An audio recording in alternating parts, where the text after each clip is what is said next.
Graças e paz, irmãos, tudo bem? Você, sua IC, sua família, como estão?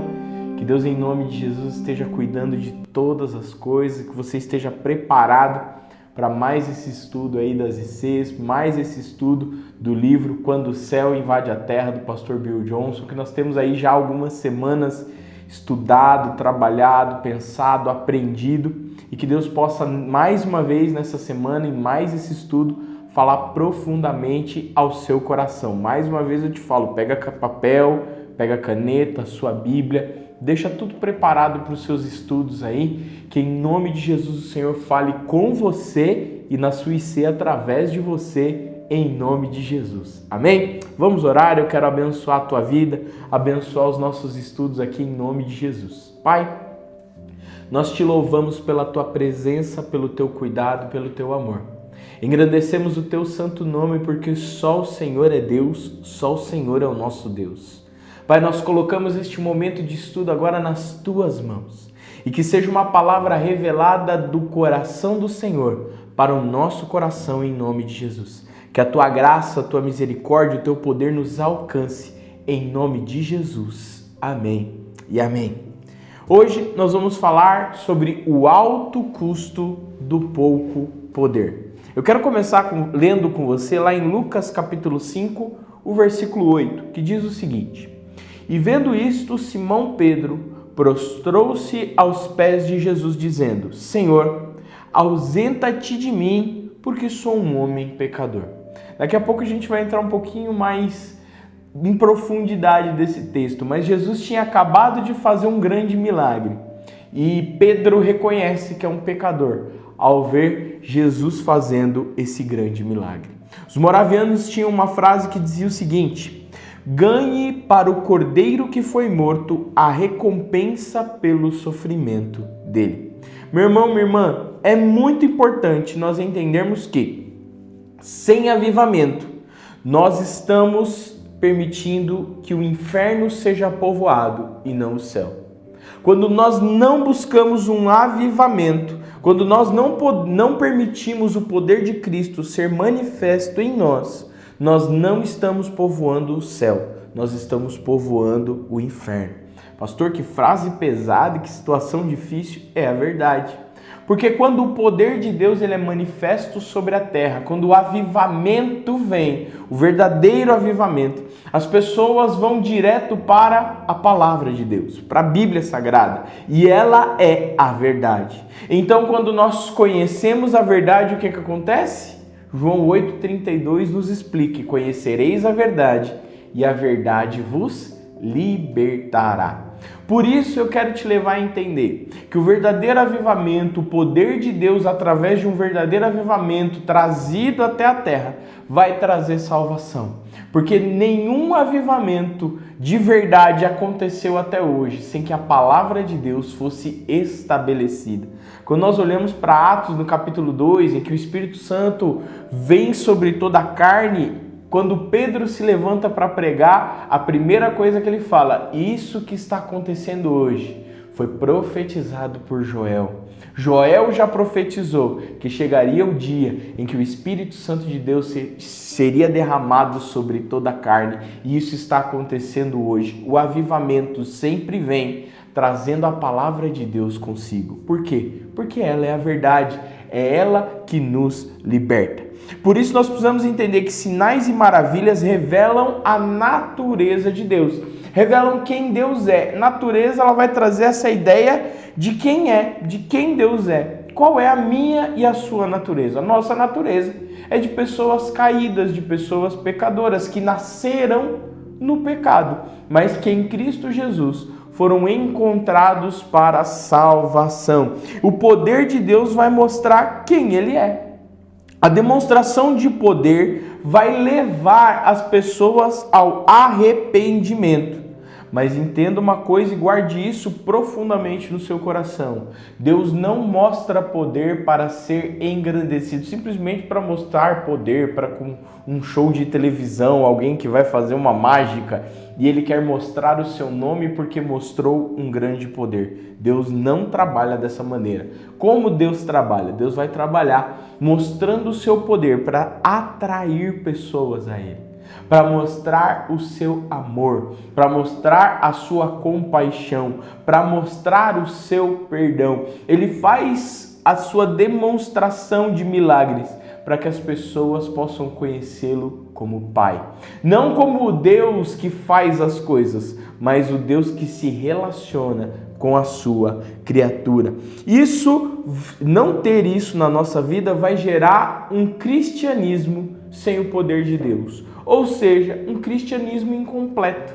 Quando nós não vivemos essa face de Deus, essa natureza de Deus, nós estamos vivendo um cristianismo sem poder, um cristianismo, ele fica vazio.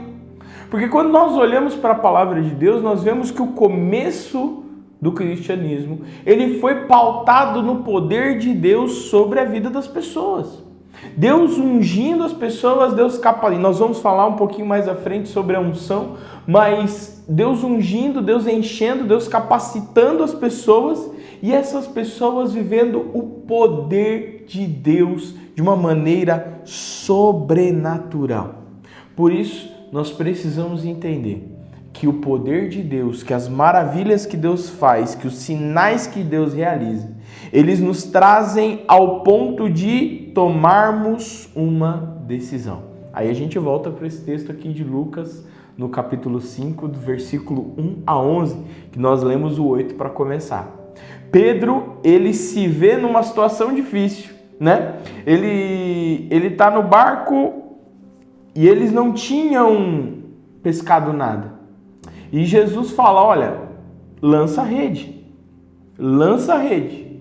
Pedro fala, olha, Senhor, nós pescamos a noite toda, não pegamos nada, mas debaixo da tua palavra lançaremos as redes. Eles vivem uma pesca, e aí a Bíblia vai chamar de pesca maravilhosa. Eles vivem uma situação sobrenatural. Eles vivem um milagre. Preste atenção numa coisa. Jesus não prega. Jesus estava pregando antes. Mas a partir do momento em que ele manda que o barco fosse ao mar, ele não prega. E Pedro retorna, se prostra diante de Jesus e diz, eu sou pecador. Ele reconhece o seu pecado, ele reconhece a sua situação, porque ele se vê diante de Deus. Essa semana eu ouvi o pastor Gerson falar uma coisa que foi muito interessante numa reunião entre pastores. Ele falou o seguinte, o Senhor sempre quer nos levar a enxergar que Ele está em nós e através de nós, mesmo que Ele tenha que nos deixar cegos, como Ele fez com Paulo. Ele precisou deixar Paulo cego para que Paulo visse o poder de Deus na vida dele. Veja bem, Deus sempre está se realizando grandes coisas. Deus sempre está fazendo grandes feitos.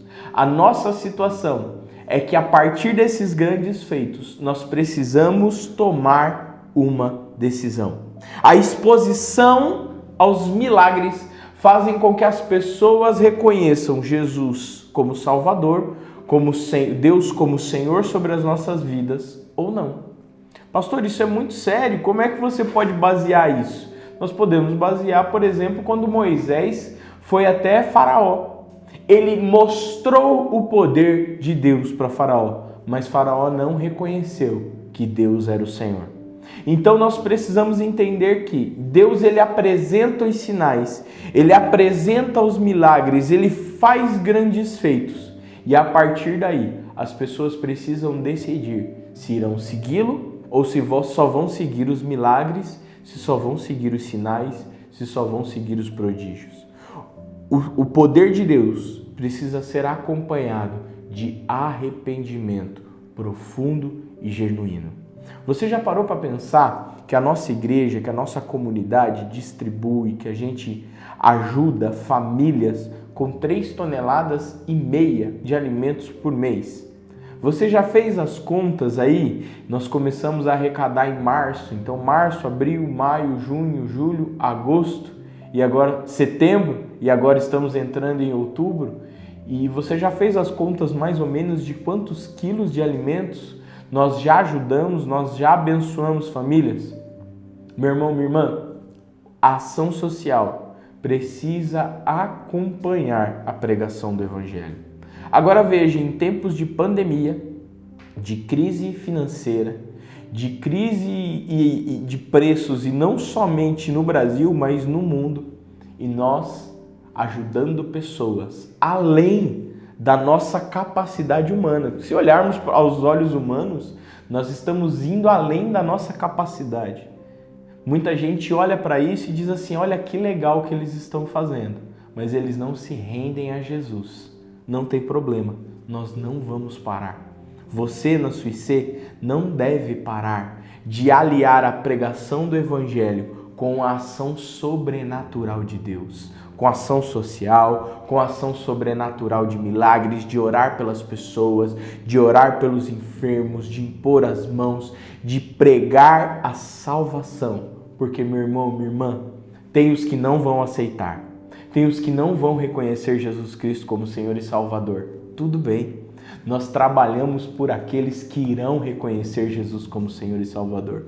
E aqueles que não reconheceram hoje, pode não terem reconhecido hoje, mas amanhã o Senhor pode tratar com eles e fazer grandes coisas. Então entenda que os sinais, as maravilhas, elas expõem o pecado que existe em nós e nos levam a tomar uma decisão por Jesus. Nos aproximam de Jesus, nos atraem até Jesus. As multidões iam até Jesus quando Jesus estava na terra em forma humana. As pessoas iam até Jesus desesperadas por conta das suas crises, por conta dos seus problemas, por conta das suas doenças, por conta dos espíritos maus que tinham tomado vida de pessoas. E Jesus as curava, salvava, libertava e apresentava uma nova vida nele. É assim que nós devemos viver o Evangelho de Jesus Cristo.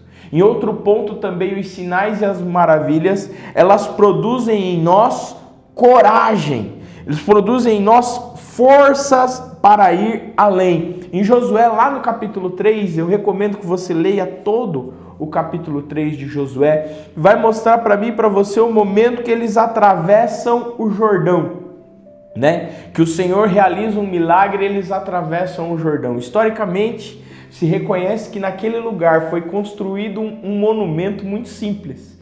Se fez um grande monte de pedras. Se juntou muitas pedras naquele lugar. Você sabe por quê? Porque quando pais e filhos passavam por ali, os filhos normalmente perguntavam, pai, o que aconteceu aqui? O que aconteceu nesse lugar?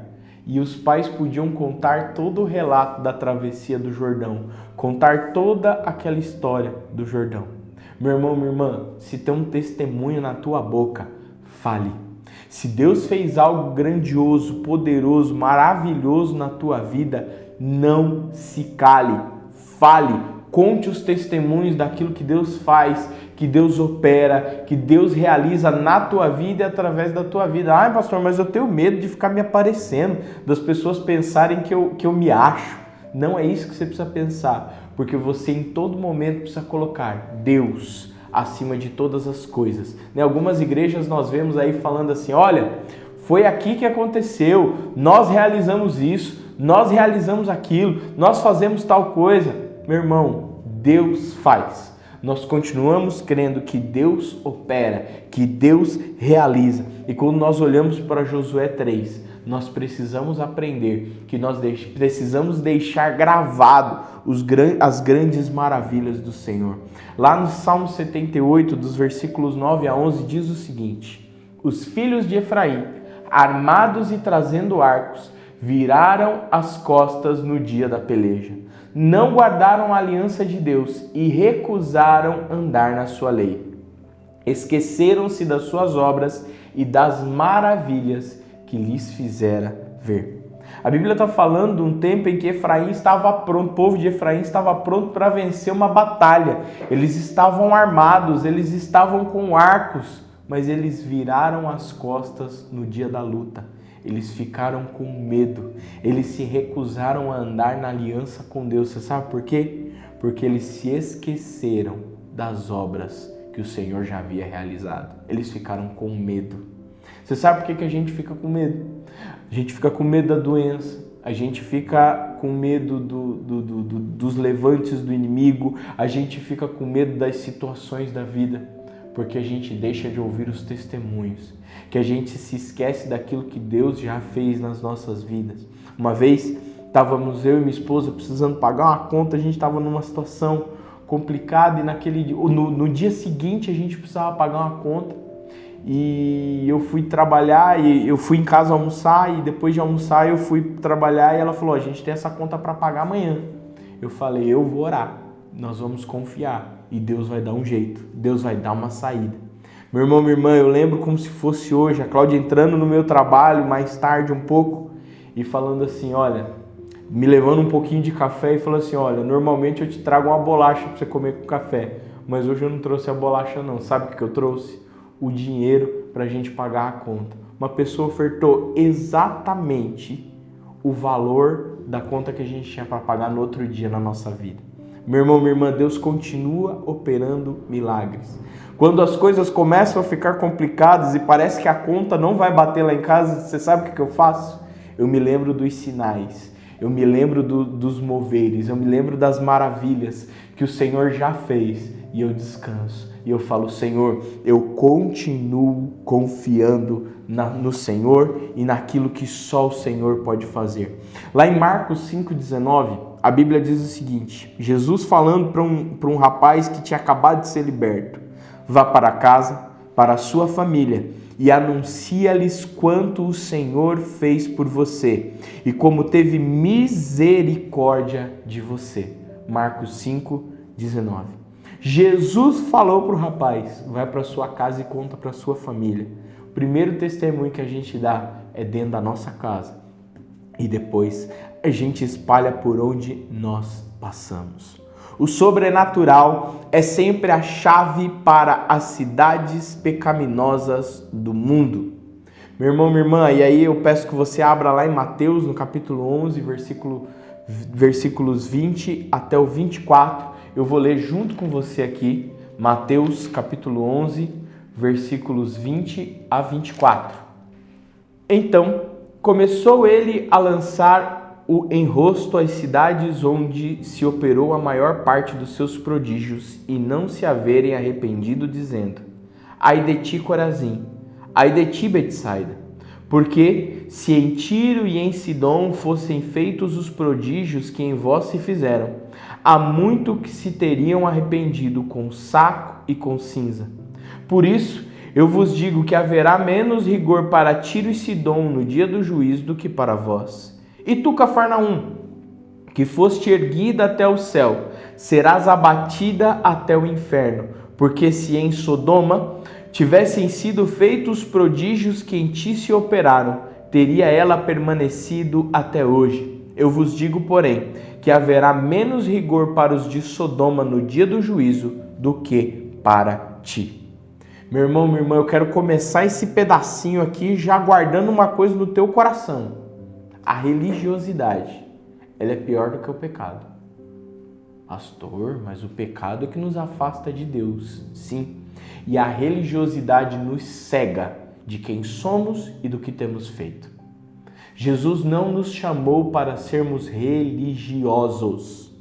E é isso que está acontecendo com Cafarnaum aqui nesse texto. Cafarnaum era uma cidade religiosa e a Bíblia vai dizer que eles foram erguidos até o céu. Algumas traduções vão dizer assim, olha, você que foste o céu. Alguns estudiosos vão dizer que, na verdade, Cafarnaum foi a cidade, nesse tempo, foi a cidade que mais se aproximou do seja feita aqui na terra, assim como ela é feita no céu. Por isso é dito isso de Cafarnaum. Mas Cafarnaum só viveu os milagres, não viveu o arrependimento.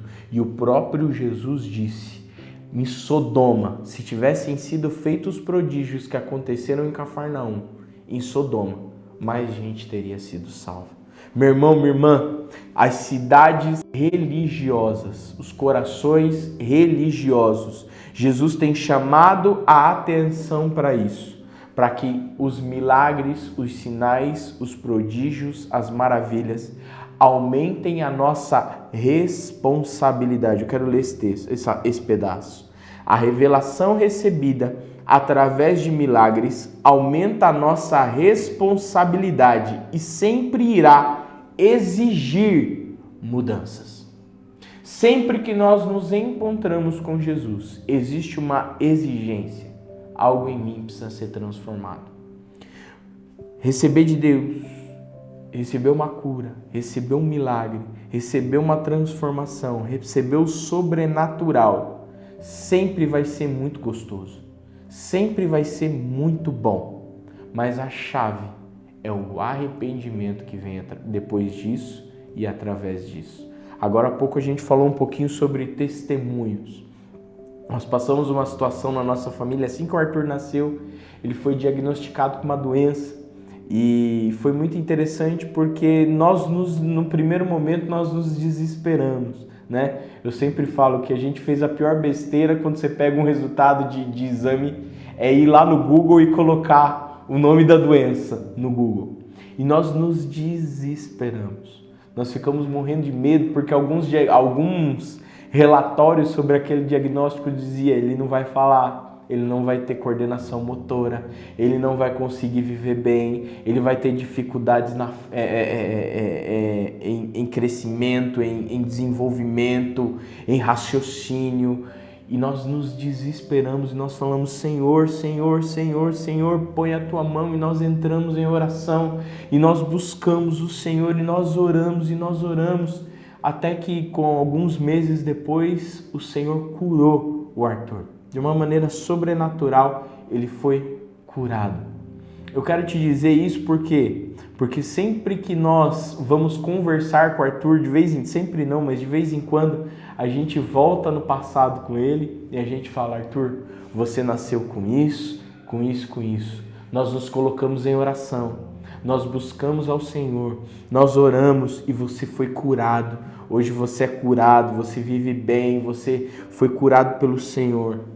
A chave para entrarmos no coração das pessoas está nos testemunhos daquilo que Deus faz. O Arthur já sabe que Deus opera milagres, porque antes mesmo dele entender o que é um milagre, ele já sabe que Deus operou um milagre na vida dele. Eu quero te dizer em nome de Jesus que Deus continua operando milagres, mas esses milagres precisam nos aproximar de Deus e não nos tornar religiosos. E não nos tornar pessoas que abandonam o amor, que abandonam a pregação do Evangelho e que se fecham nelas mesmas. A nossa igreja ela precisa se abrir para que, em nome de Jesus, os milagres não aconteçam somente dentro das quatro paredes, mas fora das quatro paredes eles aconteçam. Muita gente fica falando assim: mas na nossa igreja não está acontecendo milagre.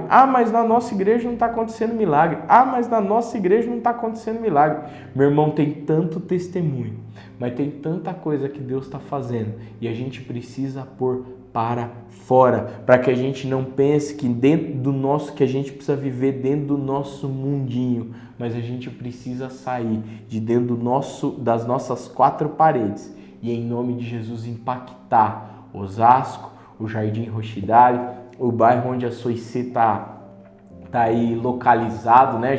Os pastores têm passado aí por todas as ICs, irmão, tem sido uma delícia ver gente nova indo para as ICs, ver os visitantes, cumprimentar as pessoas, conversar com as pessoas, ouvir o que Deus tem feito nas ICs, ouvir o que as pessoas têm falado. Então não guarde os testemunhos para você, mas põe para fora. Quando alguém chegar na sua IC, senta ele na cadeira do milagre. É visitante, pastor, senta ele na cadeira do milagre, fala para ele fazer um pedido de oração, aí você junta orando, ungindo, declarando o poder de Deus. Isso exige a nossa responsabilidade. Os milagres, eles vão revelar a glória de Deus. João 2,11 diz o seguinte: Jesus principiou assim os seus sinais em Caná da Galileia e manifestou a sua glória e os seus discípulos creram nele. Esse aqui é o relato do primeiro milagre realizado por Jesus, né? Ali no casamento, nas bodas de Caná da Galileia, falta o vinho, falta o que eles iriam beber ali na festa durante a cerimônia, e a mãe de Jesus chega para Jesus e diz: acabou o vinho. Ela vai conversar com Jesus. Primeira resposta de Jesus fala assim: eu não tenho nada. Na nova tradução da linguagem de agora, Jesus vai dizer: eu não tenho nada a ver com isso. E ela fala: o vinho acabou, filho. E como uma mãe do Jesus humano, ela clama a ele. E já sai dali dizendo para os trabalhadores: ó, tudo que ele disser vocês façam. Jesus vai dizer: não é chegada a minha hora, mulher. E ela fala: tudo do jeito que ele fizer, que ele mandar, vocês façam. Jesus está pronto para realizar um grande milagre. Jesus não faz nada de diferente. Você já parou para pensar que Jesus nem ora pela água? Você já parou para pensar que Jesus não impõe as mãos? Jesus não faz nada. Ele sabe que é o momento do milagre acontecer. E ele diz: encham as talhas de água. Pega da água e leva para o mestre de cerimônia beber. Quando ele chega, fala assim: mas que vinho saboroso é esse? Ele deve ter sido, esse vinho devia ser muito bom, porque ele foi feito no céu. Ele foi feito pelo próprio Deus e tudo que ele faz é bom. Guarda essa revelação no seu coração. Tudo que Deus faz é bom. Quem te fez? Você é criatura de Deus. Pastor, mas eu sou filho. Sim, a partir da criação você é criatura. E se Deus te criou, Ele te fez perfeito.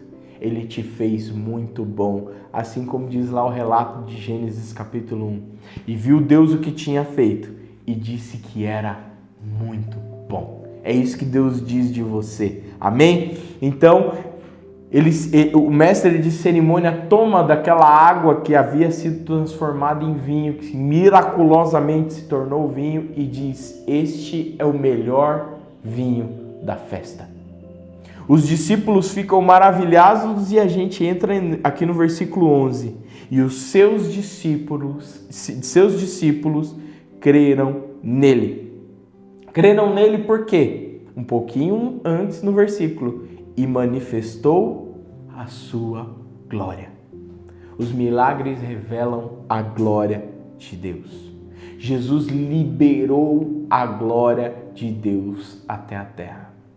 Se não fosse por causa das pessoas, você acha que a glória de Deus precisaria vir até a terra? Responde aí no seu coração. A glória de Deus já tinha invadido a terra antes da nossa presença aqui. A gente que estragou muita coisa, as pessoas que estragaram muita coisa.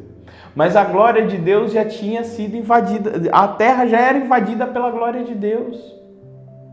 A Bíblia diz que a terra era sem forma e vazia, que o Espírito de Deus pairava, andava, flutuava por sobre a face das águas. As águas que cobriam o nosso planeta, o Espírito de Deus já estava aqui. A glória de Deus vem sobre a terra por causa das pessoas.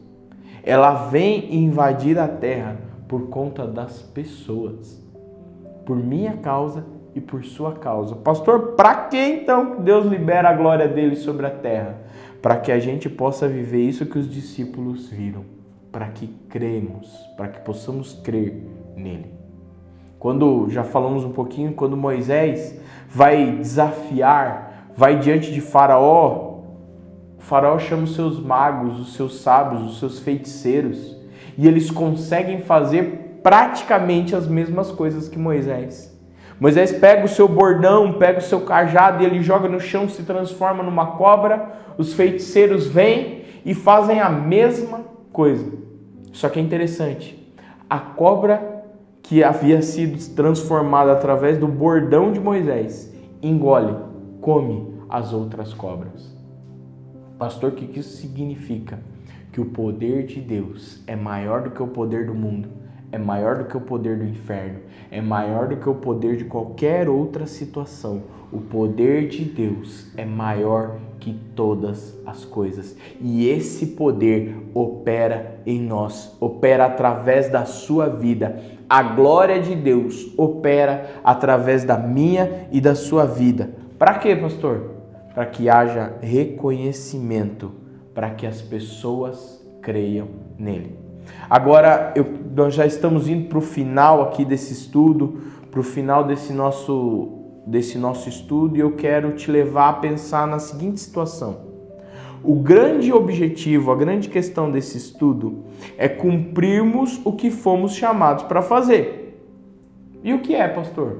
Trazer a glória de Deus à terra. Como é que eu vou fazer isso? Vamos para a parte prática desse estudo. Porque agora nós entendemos a teoria.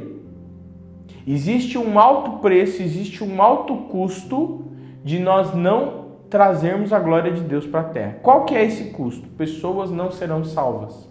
Pessoas não reconhecerão Jesus como Senhor e Salvador das suas vidas. Pastor, mas para isso eles precisam ouvir o Evangelho e não ver milagres. Sim, os milagres eles vão chamar a atenção para o Evangelho, para a palavra, como nós já dissemos hoje. Então nós precisamos ir para a parte prática. Como é que a glória de Deus vem sobre a terra? Como é que a glória de Deus vem sobre a vida das pessoas se eu e você não oramos por elas? Se eu e você não nos dedicamos a elas? Se eu e você não saímos das 4 paredes, das 4 linhas da igreja, da nossa IC, da nossa casa e invadimos o terreno do inimigo? Sim, o terreno do inimigo. Às vezes a gente faz uma reunião de IC e a gente se esconde dentro das casas. Parece que a gente está escondendo um país perseguido. Tem que fechar a porta, tem que fechar as janelas. A gente não pode cantar alto, não pode orar alto, porque o que os vizinhos vão pensar? Meu irmão, minha irmã, eu gostaria que os vizinhos pensassem, tem um povo de Deus que tem buscado o Senhor de uma maneira poderosa. Não é para gerar escândalo, não é para gerar susto, mas os sinais precisam acompanhar aos que creem. As pessoas só vão ver que nós cremos quando os sinais alcançarem a porta, do lado de fora da porta, do lado de fora da janela das nossas ICs. Meu irmão, minha irmã, Deus quer fazer isso através da sua IC. Pastor, como é que a gente vai fazer isso? Você pode juntar a sua IC, você pode juntar o seu grupo e começar a orar pelas pessoas. E fazer uma grande campanha de oração. Juntar as pessoas que não têm Jesus das famílias da IC, que estão passando por algum problema, e vocês se juntarem em oração e mandar algumas mensagens via WhatsApp, colocar toda a sua IC. Imagina, já estou viajando aqui, viaja junto comigo, meu irmão. Viaja junto comigo. Pensa uma pessoa doente, um enfermo, que não conhece Jesus. Aí um parente, um amigo de alguém da sua IC. Agora pensa toda a IC, todo mundo mandando um áudio orando por essa pessoa. Essa pessoa acordando de manhã e cada dia ela se levantando e tendo uma oração para ouvir. Alguém orando por ela, incentivando a vida dela. Alguém que está passando por um processo de depressão.